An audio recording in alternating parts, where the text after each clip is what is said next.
Are you considering whether or not you should build an outdoor kitchen?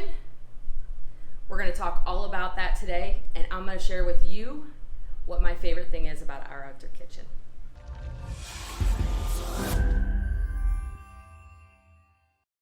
This is Live Joy, Southwest Florida. We talk to you about everything that you want to know about moving to and living in Southwest Florida.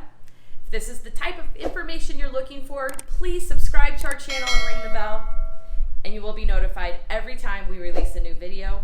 You can always contact me at 239-246-2322 or on any of our social media. You're considering an outdoor kitchen. Where the heck do you start? And like most things real estate, the answer is, it depends. So if you're in the process of building a new construction home, one of your structural upgrades is to include pre-plumbing for an outdoor kitchen. And I would highly recommend you do this, even if you're not sure whether or not you want one, because it makes it way easier if you do decide to do so. If in fact you are building, then your builder might have an option for you to include a summer kitchen or an outdoor kitchen, and that could be an option for you as an upgrade. The only thing I'll say about that is oftentimes they have one selection, one choice of what it's going to look like. And as long as you love that, then that's great. And if you don't love it, then you might be better off just roughing in, and then you can customize later. Kind of like when we talk about, do you add a pool or do you not add a pool? Similar type of situation. And if you're already living in a home and you're not sure, well, that's okay. You just have to get a contractor or get a kitchen company to come out, and they can evaluate and figure out what it is that you need to get started. And you have more decisions than that once you've decided you want an outdoor kitchen. You can either build a custom outdoor kitchen, or there are actually some pretty cool modular sets that you can consider that are available at many of our outdoor stores and locations. And that might be the best bet for you if you don't have stuff roughed in, just because with our stucco walls, it can be challenging sometimes to get that done. But there are definitely contractors out there who absolutely can do it. So that's your next decision to make. This is actually the third outdoor kitchen that we have built since we have moved here to Florida, and we have ended up purchasing most of our appliances, pretty much all of them, through the BBQ Guys. And the only reason I bring it up, you know, we get nothing from them, but we have found their website to be super useful, and they actually do have an outdoor kitchen checklist that you can access through their website that will kind of help you if you are planning a custom checklist and to kind of talk through all the options available. So like any kind of project like this, any kind of home improvement project, you're going to have a lot of decisions ahead of you. And you're really going to have to decide, how are you going to utilize your outdoor space and what's important to you? What kind of grill do you want? Do you just grill? Do you need a griddle? Do you need a side burner? Do you like the big green egg? You know, if you're doing a custom kitchen, you can do anything you want. What kind of refrigerator do you want? Do you want a wine fridge? Do you just want a beverage cooler? Are you going to use outdoor rated cabinets? What are you going to do with your hood? I mean, the list is quite frankly endless, and another reason why if you access that checklist on BBQ Guys, it will walk you through all of that and what's most important. For us, a big one was the ice maker. Do we add an ice maker? Do we not add an ice maker? Because it's actually a quite expensive appliance, which kind of surprised us a little bit when we looked at it. But I gotta tell you, it's kind of like automatic windows in a car. Once you've got it, you're never going back. So ice maker all day for us.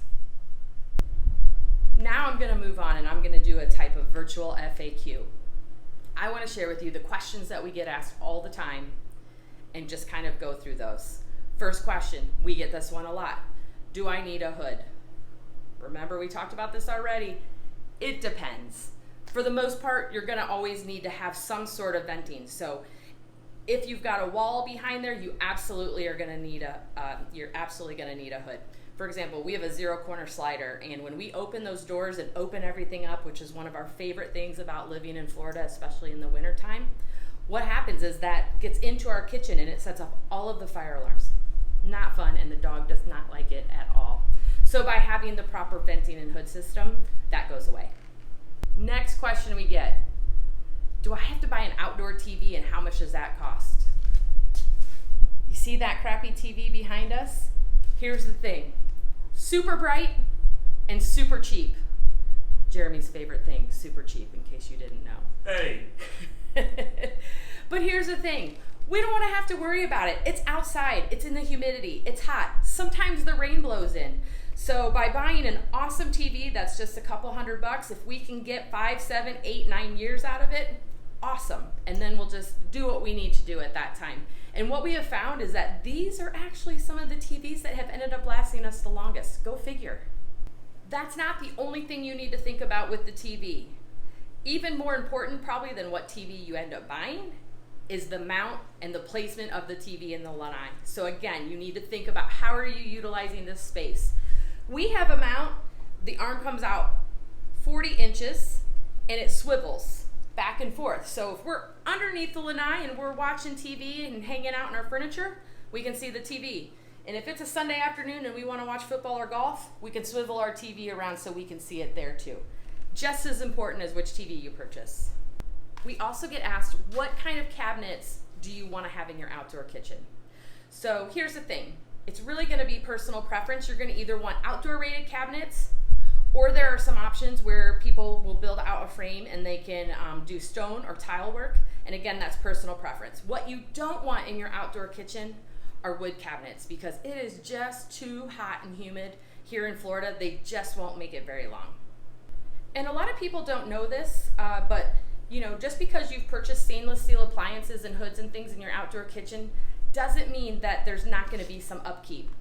The reality is, again, we are living in a fairly harsh climate here in Southwest Florida. We have a ton of humidity. I keep saying it, but we have a ton of humidity. We also have a lot of salt in the air from the Gulf of Mexico, and you really still do need to take care of those stainless steel appliances. So they either need to be cleaned on a monthly basis, quarterly.